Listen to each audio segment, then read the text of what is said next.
টি-20 বিশ্বকাপে এবার খেলছে না বাংলাদেশ দল, কিন্তু তবুও বিশ্বমঞ্চে থাকছে বাংলাদেশের উপস্থিতি। কারণ 2026 টি-20 বিশ্বকাপে দায়িত্ব পালন করবেন দুইজন বাংলাদেশি আম্পায়ার।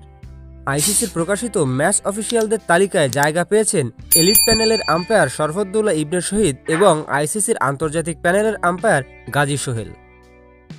শরফুদ্দৌলা ইবনে শহীদ বাংলাদেশের একমাত্র এলিট প্যানেলের আম্পায়ার।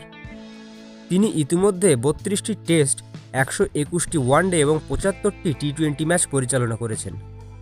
বিশ্বকাপেও তার অভিজ্ঞতা নতুন নয়, আগেও বড় ম্যাচের দায়িত্ব পালন করেছেন তিনি। অন্যদিকে গাজী সোহেল এবারই প্রথম পুরুষদের টি-20 বিশ্বকাপে আম্পায়ারিং করবেন। তিনি এর আগে 4টি টেস্ট, 21টি ওয়ানডে এবং 59টি টি-20 ম্যাচ পরিচালনা করেছেন। নারীদের বিশ্বকাপ ম্যাচ পরিচালনা করার অভিজ্ঞতা তার রয়েছে। নিরাপত্তা সংখ্যার কারণে বাংলাদেশ দল এবার বিশ্বকাপে অংশ নেয়নি। তবু বাংলাদেশ ক্রিকেটের প্রতিনিধিত্ব করছেন এই দুই আম্পায়ার, যা দেশের ক্রিকেটের জন্য একটি গর্বের বিষয়।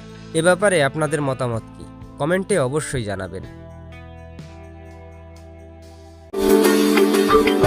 Subscribe for more videos.